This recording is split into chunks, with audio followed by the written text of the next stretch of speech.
એક ગામમાં એક બહુ મોટો ચોર રહેતો હતો. એની ચોરી કરવાની રીત એટલી ચાલાક અને હોશિયારી ભરેલી હતી કે રાજાના સિપાહીઓ પણ તેને ક્યારેય પકડી શક્યા નહોતા. આખી જિંદગી તેણે માત્ર ચોરી કરીને જ પોતાનું અને પોતાના પરિવારનું ગુજરાન ચલાવ્યું હતું. પરંતુ સમય કોઈનો સગો નથી હોતો. ઉંમર વધવાની સાથે ધીમે ધીમે આ ચોર પણ ઘરડો થવા લાગ્યો. એનું શરીર પણ હવે પહેલા જેવું મજબૂત અને ચપળ નહોતું રહ્યું. એક દિવસ તે ખૂબ ગંભીર રીતે બીમાર પડ્યો. બીમારી એટલી હદે વધી ગઈ કે એને મનમાં સમજાઈ ગયું કે હવે એનો અંતિમ સમય સાવ નજીક આવી ગયો છે. એને ખાતરી થઈ ગઈ કે હવે તે વધારે સમય જીવી શકશે નહીં. આ ચોરને પોતાનો એકનો એક દીકરો હતો. દીકરો પણ હવે યુવાન થઈ ગયો હતો અને પોતાના પિતાના જ રસ્તે ચાલવા માંગતો હતો. મરતા પહેલા ચોરે પોતાના યુવાન દીકરાને પોતાની પાસે બોલાવ્યો. દીકરો ઉદાસ ચહેરે પિતાની પથારી પાસે આવીને બેઠો. ચોરે ખૂબ જ નબળા અવાજે પણ અત્યંત મક્કમતાથી પોતાના દીકરાને કહ્યું કે બેટા, હવે મારો સમય પૂરો થવા આવ્યો છે. મેં મારી આખી જિંદગી ચોરી કરવામાં જ વિતાવી છે અને મને ખબર છે કે તું પણ આ જ રસ્તે આગળ વધવાનો છે. પણ મારી એક વાત જીવનભર હંમેશા યાદ રાખજે. જો તારે એક સફળ ચોર બનવું હોય અને ક્યારેય પોલીસ કે સિપાહીઓના હાથમાં પકડાવું ન હોય તો હું તને આજે બે ખૂબ જ મહત્વની શિખામણ આપું છું. મારી આ શિખામણ તારા જીવ કરતાં પણ વધારે સાચવીને રાખજે. દીકરાએ ખૂબ જ ધ્યાનથી પોતાના પિતાની વાત સાંભળવાનું શરૂ કર્યું. ચોરે શ્વાસ લેતા આગળ કહ્યું કે બેટા, મારી પહેલી શિખામણ એ છે કે ક્યારેય કોઈ પણ મહાત્માના સત્સંગમાં જવું નહીં. ક્યાંય પણ કોઈ કથા ચાલતી હોય, કોઈ ધર્મશાળા હોય, કોઈ મંદિર હોય, મસ્જિદ હોય કે ગુરુદ્વારા હોય તો ત્યાં ભૂલથી પણ તારો પગ મૂકતો નહીં. સત્સંગના અને ધર્મના શબ્દો આપણા જેવા ચોર માટે ઝેર સમાન હોય છે. એ માણસનું હૃદય અને મન બદલી નાખે છે. માટે ધાર્મિક સ્થળોથી હંમેશા દૂર જ રહેજે. અને મારી બીજી શિખામણ એ છે કે ચોરીના આ ધંધામાં જોખમ તો રહેવાનું જ છે. કદાચ ક્યારેક ખરાબ સમય આવે અને તું પકડાઈ જાય તો રાજાના સિપાહીઓ તને ખૂબ માર મારશે, તારા ઉપર બેરહેમીથી જુલમ કરશે. પણ બેટા, ગમે એટલો માર પડે, ગમે એટલું અસહ્ય દુઃખ થાય, તારે ક્યારેય એ વાત કબૂલ કરવાની નથી કે તે ચોરી કરી છે. મરી જાજે પણ તારો ગુનો ક્યારેય કોઈની સામે સ્વીકારતો નહીં. પોતાના પિતાના છેલ્લા શબ્દો સાંભળીને દીકરાએ પોતાના પિતાના હાથમાં હાથ મૂકીને વચન આપ્યું કે પિતાજી, તમે બિલકુલ ચિંતા ન કરો. હું તમારા આ વચનનું મારા જીવતા જીવ હંમેશા પાલન કરીશ. હું ક્યારેય કોઈ સત્સંગમાં નહીં જાઉં અને જો પકડાઈશ તો મરતે દમ સુધી મારો ગુનો કબૂલ નહીં કરું. આટલું વચન સાંભળ્યા પછી પિતાને શાંતિ થઈ અને તેમણે પોતાના પ્રાણ છોડી દીધા. પિતાના મૃત્યુ પછી હવે દીકરો પોતાની જગ્યાએ ચોરીના રવાડે ચડી ગયો. એ રોજ રાત્રે અંધારાનો પૂરેપૂરો ફાયદો ઉઠાવીને કોઈને કોઈ અમીર ઘરમાં ચોરી કરવા જતો. દિવસો અને મહિનાઓ વીતતા ગયા અને તે પણ પોતાના પિતાની જેમ એક અત્યંત ચાલાક અને નિપુણ ચોર બની ગયો. એને પોતાના પિતાએ મરતા સમયે આપેલી બંને શિખામણો બરાબર યાદ હતી. એક દિવસ શિયાળાની કડકડતી ઠંડી રાત્રે તેણે ગામના એક સૌથી મોટા અને અમીર ઘરમાં ચોરી કરવાનો પ્લાન બનાવ્યો. મધરાતનો સમય હતો અને ચારે બાજુ ગાઢ અંધકાર છવાયેલો હતો. ગામના બધા જ લોકો ઘસઘસાટ સૂઈ ગયા હતા. રસ્તાઓ સાવ સુમસામ હતા. દીકરો ધીમે પગલે કોઈ અવાજ કર્યા વગર એ અમીર માણસના ઘર પાસે પહોંચ્યો. એણે ખૂબ જ સાવધાનીથી પોતાના સાધનો કાઢ્યા અને ઘરના મુખ્ય દરવાજાના મજબૂત તાળા તોડવાનું શરૂ કર્યું. પણ કમનસીબે તાળું તોડતી વખતે લોખંડનો એક મોટો ટુકડો નીચે પડ્યો અને તાળું તૂટવાનો અવાજ થોડો વધારે મોટો આવી ગયો. રાતના શાંત વાતાવરણમાં આ અવાજ ગુંજી ઉઠ્યો. આ મોટો અવાજ સાંભળીને ઘરના લોકો અચાનક જાગી ગયા કે કોણ છે ત્યાં? ચોર, ચોર, પકડો એને, જવા ન દેતા. ઘરવાળાઓએ જોર જોરથી બૂમાબૂમ શરૂ કરી દીધી. અવાજ સાંભળીને ચોર અંદરથી ગભરાઈ ગયો. તેણે જોયું કે ઘરના લોકો લાકડીઓ અને મસાલો લઈને એની તરફ દોડી રહ્યા છે. બીજી બાજુ ઘરવાળાઓનો આટલો મોટો અવાજ સાંભળીને શેરીના નાકે પેરો ભરી રહેલા પહેરેદારો પણ સાવધાન થઈ ગયા. તેઓ પણ પોતાની સીટીઓ વગાડતા અને બૂમો પાડતા એ ઘર તરફ દોડી આવ્યા. પહેરેદારોએ એકબીજાને બૂમ પાડીને કહ્યું કે આવવા દ્યો એને આ બાજુ, બચીને ક્યાં જવાનો છે? આપણે એને અહીં જ રસ્તામાં પકડી લઈશું. હવે ચોર ખરાબ રીતે ફસાઈ ગયો તો. એક બાજુ ઘરના માલિકો પૂરા ગુસ્સામાં લાકડીઓ લઈને તેની પાછળ પડ્યા હતા અને આગળના રસ્તે સિપાહીઓ અને પહેરેદારો હથિયારો સાથે ઊભા હતા. હવે જાવું તો ક્યાં જાવું? ચોરના મનમાં ફાળ પડી અને પરસેવો છૂટી ગયો. પણ તે ખૂબ જ ચપળ અને સ્ફૂર્તિલો હતો. એ સારી રીતે જાણતો હતો કે જો આજે પકડાઈ ગયો તો મોત નિશ્ચિત છે. એટલે તેણે પોતાની પૂરી હિંમત ભેગી કરી અને એક નાનકડી અંધારી ગલીનો રસ્તો પકડીને ત્યાંથી પોતાનો જીવ બચાવવા માટે પૂરી તાકાતથી ભાગ્યો. ઘરવાળાઓ અને સિપાહીઓ પણ પકડો પકડોની બૂમો પાડતા એની પાછળ પાછળ દોડી રહ્યા હતા. ચોર આંપતો આંપતો અંધારી ગલીઓમાં આમ તેમ દોડી રહ્યો હતો અને એના મનમાં બસ એક જ વિચાર ઘૂમી રહ્યો હતો કે ગમે તેમ કરીને આજે રાત્રે છુપાવવા માટે કોઈ સુરક્ષિત જગ્યા શોધવી જ પડશે. ચોર અંધારી ગલીઓમાં પોતાનો જીવ બચાવવા માટે પૂરી તાકાતથી દોડી રહ્યો હતો. શિયાળાની કડકડતી ઠંડી હોવા છતાં ડરના કારણે એના આખા શરીરે પરસેવો છૂટી ગયો હતો. પાછળ દોડી આવતા સિપાહીઓ અને ગુસ્સે ભરાયેલા ઘરવાળાઓનો અવાજ ધીમે ધીમે વધારે નજીક આવી રહ્યો હતો. દોડતા દોડતા ચોરનો શ્વાસ એટલો ફૂલી ગયો કે હવે એના પગ આગળ વધવાની ના પાડી રહ્યા હતા. અચાનક એની નજર સામે એક ખૂબ મોટી અને સુંદર ઇમારત ઉપર પડી. એ ઇમારત અંદરથી દીવાઓના અજવાળાથી ખૂબ જ પ્રકાશિત હતી અને ત્યાંથી ઘણા બધા લોકોનો અવાજ આવી રહ્યો હતો. ચોરે ધીમેથી નજીક જઈને જોયું તો એને ખબર પડી કે એ ગામની એક મોટી ધર્મશાળા હતી અને અંદર કોઈ સંત મહાત્માનો સત્સંગ ચાલી રહ્યો હતો. ધર્મશાળાનો દરવાજો જોતા જ ચોરના પગ અચાનક જમીન સાથે ચોંટી ગયા. એને તરત જ પોતાના પિતાએ આપેલી એ પેલી શિખામણ યાદ આવી ગઈ કે બેટા, ક્યારેય પણ કોઈ ધર્મશાળા, મંદિર કે સત્સંગમાં ભૂલથી પણ પગ ન મૂકતો. ચોર હવે ધર્મ સંકટમાં મુકાઈ ગયો. એક બાજુ પિતાને આપેલું વચન હતું અને બીજી બાજુ પોતાનો જીવ બચાવવાનો સવાલ હતો.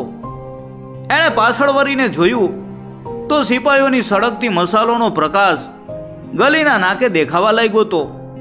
ચોરે મનોમન વિચાર્યું, જો હું અત્યારે બહાર ઊભો રહીશ તો આ સિપાહીઓ મને ચોક્કસ પકડી લેશે અને પકડાયા પછી તેઓ મારી મારીને મારા હાડકાં તોડી નાખશે.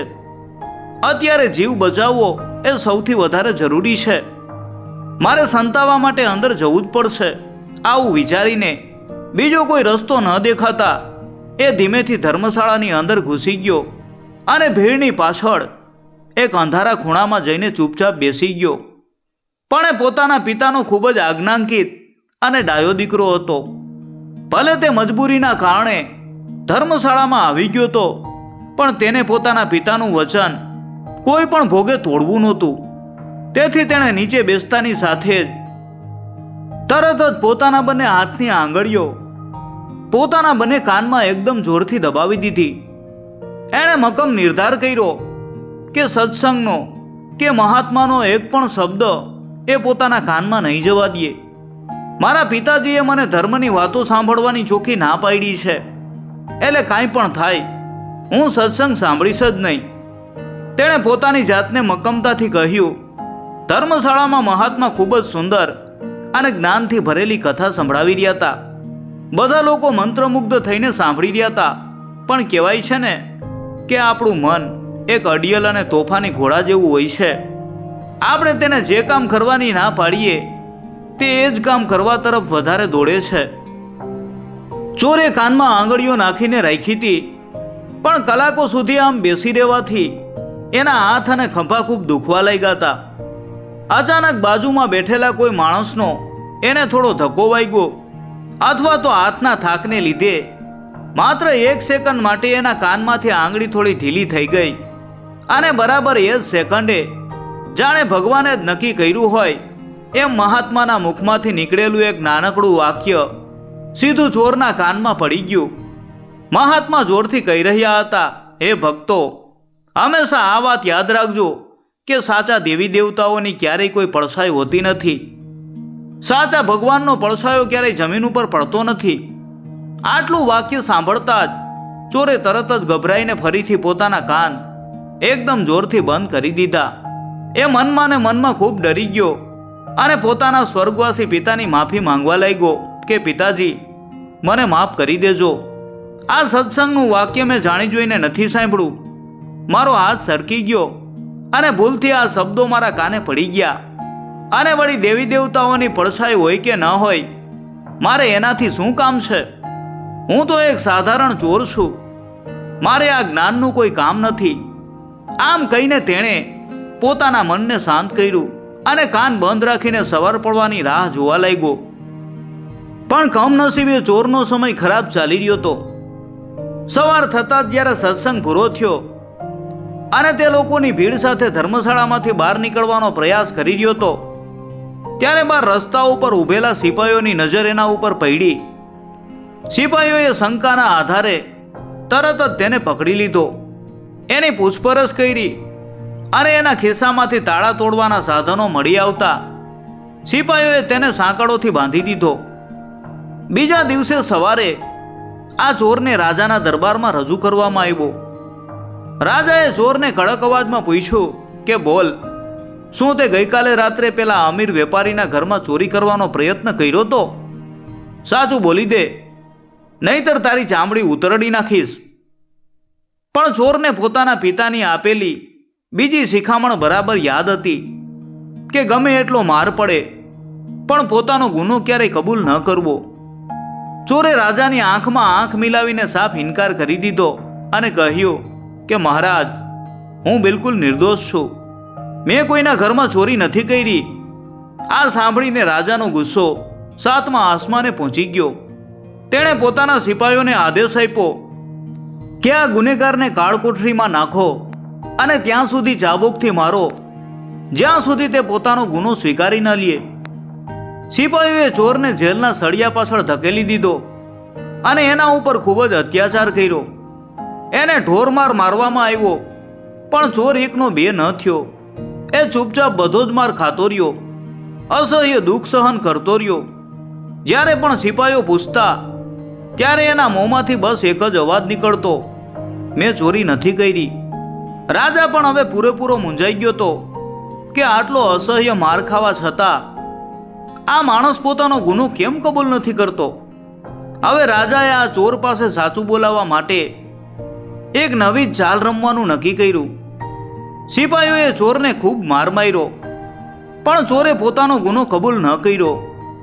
રાજા હવે ખૂબ જ ચિંતામાં પડી ગયો. રાજા પોતાના મહેલના બગીચામાં આટા મારતો મારતો વિચારવા લાગ્યો કે આટલો માર ખાધા પછી પણ જો આ માણસ કંઈ બોલતો નથી તો એની પાછળ કોઈ મોટું કારણ ચોક્કસ હોવું જોઈએ. કોઈ સાધારણ માણસ આટલો જુલમ સહન ન કરી શકે. રાજા ખૂબ જ હોશિયાર અને અનુભવી હતો. એને ખબર હતી કે મોટા ભાગે જે ચોર અને ડાકુઓ હોય છે એ લોકો માતાજીના એટલે કે દેવીના ખૂબ જ મોટા ભક્ત હોય છે. તેઓ કોઈ પણ મોટું અને જોખમી કામ કરતા પહેલા કે કોઈ મોટી મુશ્કેલીમાં ફસાય ત્યારે હંમેશા પોતાની કુળદેવીની પૂજા કરતા હોય છે. આ વાતનો પૂરેપૂરો ફાયદો ઉઠાવવાનું રાજાએ નક્કી કર્યું. રાજાએ વિચાર્યું કે જો આ ચોર પાસે કોઈ પોલીસ કે સિપાહી સાચું ન બોલાવી શકે તો કદાચ એના ભગવાન જ એની પાસે સાચું બોલાવી શકશે. રાજાએ તરત જ પોતાના ખાસ સિપાહીઓને બોલાવ્યા અને ગામમાંથી એક અત્યંત ચાલાક અને ઠગારી સ્ત્રીને દરબારમાં હાજર કરવાનો આદેશ આપ્યો. આ સ્ત્રી લોકોને પોતાની વાતોમાં ફસાવવામાં, જૂઠું બોલવામાં અને નાટક કરવામાં ખૂબ જ હોશિયાર હતી. થોડી વારમાં સિપાહીઓ એ સ્ત્રીને લઈને રાજા સમક્ષ હાજર થયા. રાજાએ આખી વાત એ સ્ત્રીને શાંતિથી સમજાવી અને કહ્યું, જેલમાં એક એવો જીદી ચોર પકડાયો છે જે ગમે એટલો માર ખાવા છતાં પોતાનો ગુનો કબૂલ જ નથી કરતો. તારે તારી ચાલાકીથી અને તારા નાટકથી એની પાસે સાચું બોલાવવાનું છે. જો તું આ કામ કરીશ અને એની પાસે ગુનો કબૂલાવીશ તો હું તને ખૂબ જ મોટું ઇનામ આપીશ. પેલી ઠગારી સ્ત્રીએ હસીને પૂરા આત્મવિશ્વાસ સાથે કહ્યું કે મહારાજ, બસ આટલી જ વાત છે ને? તમે બિલકુલ ચિંતા ન કરો. હું મારી કળાથી પળવારમાં એના મોંમાંથી બધું જ સાચું કઢાવી લઈશ. તમે બસ રાત્રે જેલના દરવાજા ખુલ્લા રાખવાની વ્યવસ્થા કરી દેજો. બાકીનું કામ મારા ઉપર છોડી દો. રાજાએ પણ તેની વાત માની લીધી અને સિપાહીઓને ગુપ્ત આદેશ આપી દીધો કે રાત્રે આ સ્ત્રી આવે ત્યારે જેલનો દરવાજો ખોલી નાખવો. હવે આ ઠગારી સ્ત્રીએ ચોરને ફસાવવા માટે પોતાના ઘરે જઈ અને એક નાટક તૈયાર કર્યું. તેણે સાક્ષાત દેવી માતા જેવો ભવ્ય વેશ ધારણ કર્યો. પોતાના શરીર ઉપર 2 નકલી હાથ લગાવ્યા, જેથી તેના અસલી 2 અને નકલી 2 મળી અને કુલ 4 હાથ દેખાય. ચારેય હાથમાં તેણે સળગતી મસાલો અને ખોટા હથિયારો પકડ્યા. માતાજીનું વાહન સિંહ હોય છે, તેથી તેણે લાકડાનો અને કાપડનો એક નકલી સિંહ પણ બનાવડાવ્યો અને એની ઉપર સવારી કરી. રાતના અંધારામાં એને જોઈને કોઈને પણ એવું જ લાગે કે જાણે સાક્ષાત દેવી માતા સ્વર્ગમાંથી ધરતી ઉપર પોતાના ભક્તની રક્ષા કરવા ઉતરી આવ્યા છે. અડધી રાતનો સમય હતો. જેલની કાળકોઠરીમાં ઘોર અંધકાર છવાયેલો હતો. પેલો ચોર આખો દિવસ સિપાહીઓનો માર ખાઈને સાવ અધમુવો થઈ ગયો હતો. એના આખા શરીરમાંથી લોહી નીકળી રહ્યું હતું અને ખૂબ જ પીડા થઈ રહી હતી. એ ચૂપચાપ એક અંધારા ખૂણામાં બેઠો હતો અને આંખો બંધ કરીને પોતાની કુળદેવીને યાદ કરી રહ્યો હતો. એ મનમાં ને મનમાં ખૂબ જ સાચા દિલથી પ્રાર્થના કરી રહ્યો હતો, હે માતાજી, મને આ દુઃખમાંથી બચાવો. મેં મારા પિતાને આપેલું વચન તો અત્યાર સુધી પાળ્યું છે, પણ હવે મારાથી આ શરીરે પીડા સહન નથી થતી. મારી મદદ કરો માતા. ચોર દેવીના ધ્યાનમાં પૂરી રીતે મગ્ન હતો. બરાબર એ જ સમયે રાજાના સિપાહીઓએ અગાઉથી નક્કી કર્યા મુજબ જેલનો લોખંડનો દરવાજો અવાજ કર્યા વગર ખોલી નાખ્યો. દરવાજો ખુલતાની સાથે જ કાળ કોઠરીના એ અંધારા રૂમમાં એકદમ ખૂબ જ તેજસ્વી પ્રકાશ ફેલાઈ ગયો. અચાનક થયેલા આ આંખોને આંજી દે એવા અજવાળામાં ચોરે પોતાની આંખો ખોલીને સામે જોયું. એની સામે 4 હાથવાળા મસાલો પકડેલા અને સિંહ ઉપર સવાર સાક્ષાત દેવી માતા ઊભા હતા. પેલી નકલી દેવીએ ખૂબ જ ગંભીર, ધીમા અને પ્રેમાળ અવાજમાં ચોરને કહ્યું, જો મારા વાલા ભક્ત, તે મને સાચા દિલથી યાદ કરી અને હું તારી વારે અહીં જેલમાં આવી ગઈ છું. તે ખૂબ જ સારું કામ કર્યું છે કે આટલો બધો માર ખાધા છતાં તે રાજા સામે તારી ચોરી કબૂલ નથી કરી. પણ હું તો તારી માતા છું ને, તને મારાથી શું ડર છે? જો તે ખરેખર ચોરી કરી હોય તો મારી સામે બધું જ સાચું કહી દે. મારાથી કાંઈ પણ છુપાવીશ નહીં. જો તું મને સાચું કહી દઈશ તો હું તારાથી ખૂબ ખુશ થઈશ અને મારી દૈવી શક્તિથી તને અત્યારે ને અત્યારે જ આ જેલમાંથી આઝાદ કરી દઈશ. પોતાની આરાધ્ય દેવી માતાના આવા મધુર અને પ્રેમાળ શબ્દો સાંભળીને ચોર તો ખૂબ જ ખુશ થઈ ગયો. એને લાગ્યું કે એની ભક્તિ આજે ફળી ગઈ છે. ચોર પોતાની આરાધ્ય દેવીને સાક્ષાત પોતાની સામે ઊભેલી જોઈને ભાવુક થઈ ગયો. તેણે પોતાના બંને હાથ જોડ્યા અને દેવી માતાને બધું જ સાચું કહી દેવાનું નક્કી કર્યું. એના મનમાં થયું કે માતાજીએ મને આટલું મોટું વચન આપ્યું છે તો હું સાચું જ કહી દઉં. મેં ચોરી કરી છે એ વાત હવે છુપાવવાનો કોઈ અર્થ નથી. એ પોતાનો ગુનો કબૂલ કરવા માટે બસ મોં ખોલવા જઈ રહ્યો હતો, પણ બરાબર એ જ સમયે એક ચમત્કાર થયો. પેલી નકલી દેવીના ચારેય હાથમાં જે સળગતી મસાલો હતી એના અજવાળાના કારણે જેલની પાછળની દિવાલ ઉપર એ સ્ત્રીનો એક બહુ મોટો પડછાયો પડી રહ્યો હતો. ચોરની નજર અચાનક એ પડછાયા ઉપર પડી ગઈ. દિવાલ ઉપર પડતો એ કાળો પડછાયો જોતા જ ચોરના મગજમાં જાણે વીજળી ઝબકી. એને તરત જ પેલા સત્સંગનું એક વાક્ય યાદ આવી ગયું જે તેણે ધર્મશાળામાં ભૂલથી સાંભળી લીધું હતું. મહાત્માના એ શબ્દો એના કાનમાં ફરીથી ગુંજવા લાગ્યા, હે ભક્તો, હંમેશા યાદ રાખજો કે સાચા દેવી દેવતાઓની ક્યારેય કોઈ પડછાઈ હોતી નથી. સાચા ભગવાનનો પડછાયો ક્યારેય જમીન ઉપર પડતો નથી. આ વાક્ય યાદ આવતા જ ચોર તરત જ સમજી ગયો કે આ કોઈ સાચા દેવી માતા નથી, પણ રાજાએ તેને ફસાવા માટે ગોઠવેલું એક બહુ મોટું નાટક છે. આ કોઈ ઠગારી સ્ત્રી છે જે દેવીનો વેશ ધારણ કરીને મારી પાસે સાચું બોલાવવા આવી છે. ચોર મનમાં ને મનમાં ખૂબ ખુશ થયો કે સત્સંગના માત્ર એક જ વાક્યએ આજે એનો જીવ બચાવી લીધો તો.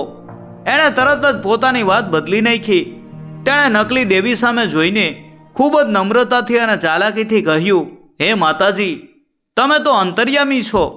તમે તો આખા જગતનું બધું જ જાણો છો. મેં કોઈ ચોરી નથી કરી. જો મેં ખરેખર ચોરી કરી હોત તો શું તમને ખબર ન હોત? મારે તમને જણાવવાની જરૂર જ ક્યાં પડે? તમે પોતે જ જાણો છો કે હું સાવ નિર્દોષ છું. ચોરનો આવો જવાબ સાંભળીને પેલી ઠગારી સ્ત્રી સાવ હેપતાઈ ગઈ. એને સમજાયું નહીં કે હવે આગળ શું કહેવું. એનું નાટક નિષ્ફળ ગયું. બીજી બાજુ જેલના દરવાજાની બહાર ઊભેલા સિપાહીઓ આ બધી જ વાતચીત છુપાઈને સાંભળી રહ્યા હતા. જ્યારે તેમણે ચોરનો આ જવાબ સાંભળ્યો ત્યારે તેમને પૂરેપૂરો વિશ્વાસ બેસી ગયો કે આ ચોરે ખરેખર ચોરી નથી કરી. એમણે વિચાર્યું કે જે માણસ પોતાની સાક્ષાત દેવી માતા સામે પણ ગુનો કબૂલ નથી કરતો અને ચોખ્ખી ના પાડે છે તો એનો મતલબ એ છે કે એ સાચે જ નિર્દોષ છે. બીજા દિવસે સવારે સિપાહીઓએ રાજાના દરબારમાં જઈને આખી રાતની ઘટના સંભળાવી. સિપાહીઓએ રાજાને કહ્યું કે મહારાજ, અમને પૂરો વિશ્વાસ છે કે આ માણસ ચોર નથી. તેણે પોતાની દેવી માતા સામે પણ ચોરી કરવાની ના પાડી દીધી છે. આ સાંભળીને રાજાને પણ ખાતરી થઈ ગઈ અને તેણે તરત જ એ ચોરને મુક્ત કરવાનો આદેશ આપ્યો. જ્યારે ચોર જેલમાંથી આઝાદ થઈને બહાર આવ્યો ત્યારે એનું આખું જીવન બદલાઈ ગયું. એ રસ્તા ઉપર ચાલતા ચાલતા ઊંડા વિચારમાં ડૂબી ગયો. એણે મનમાં વિચાર્યું, અરે ભગવાન, મેં તો મારા પિતાની વાત માનીને સત્સંગમાં કાન બંધ કરી દીધા હતા. મેં તો માત્ર ભૂલથી સત્સંગનું અડધું જ વાક્ય સાંભળ્યું હતું, તો પણ એ એક વાક્યએ મને આટલા મોટા જુલમમાંથી અને મોતથી બચાવી લીધો. તો પછી જે લોકો આખી જિંદગી સત્સંગ સાંભળે છે એમના જીવનમાં કેટલો મોટો ફાયદો થતો હશે. આ વિચાર આવતાની સાથે જ તેણે ચોરી કરવાનો હંમેશા માટે ત્યાગ કરી દીધો. તેણે નક્કી કર્યું કે હવે તે કોઈ પણ દિવસે ખોટું કામ નહીં કરે.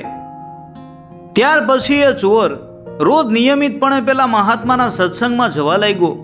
ધીમે ધીમે એનું હૃદય એટલું બધું પવિત્ર થઈ ગયું કે એ પોતે પણ એક મોટો સંત અને મહાત્મા બની ગયો. આ વાર્તા આપણને શીખવે છે કે સત્સંગનો મહિમા અપરંપાર છે. સત્સંગ એ દુનિયાનું સૌથી મોટું તીર્થ છે. જો સત્સંગનું એક નાનકડું વાક્ય એક ચોરનું જીવન સુધારી શકતું હોય અને એનો જીવ બચાવી શકતું હોય તો સતત સારા વિચારો અને સારા માણસોની સંગત આપણા જીવનને કેટલું સુંદર બનાવી શકે. માટે જીવનમાં હંમેશા સારા લોકોનો સંગ કરવો જોઈએ અને સાચી સમજણ આપતો સત્સંગ સાંભળવો જોઈએ.